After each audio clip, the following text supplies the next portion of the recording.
Hey y'all, let's reinvent the breakfast casserole keto style. First off, we're going to start off with 12 eggs. I started off with 8 and had to go back.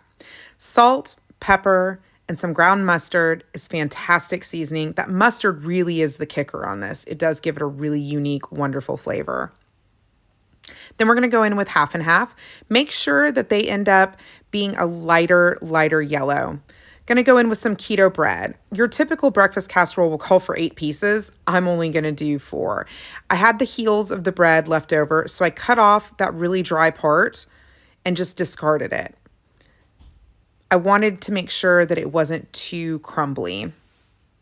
And then I went ahead and stacked it up, cut off all the crust because who wants crust? Even when I could eat gluten, I didn't want crust. And then I'm going to cube up the rest of that bread. This is going to become the base of your casserole dish right here. So let's go ahead and cube it up.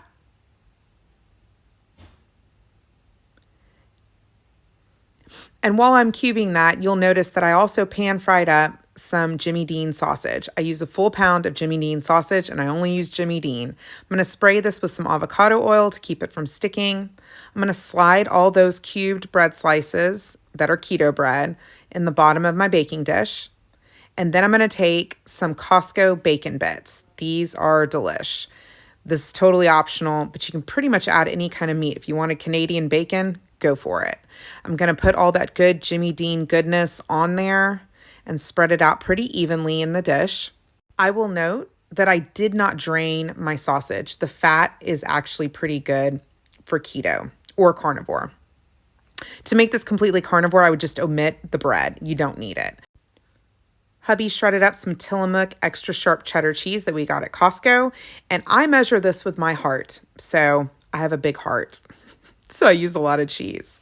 And then I decided to go in there just with a little extra flavor and do some Costco mozzarella on top, just a little bit. I think it adds like a creaminess to it that your traditional breakfast casserole doesn't have.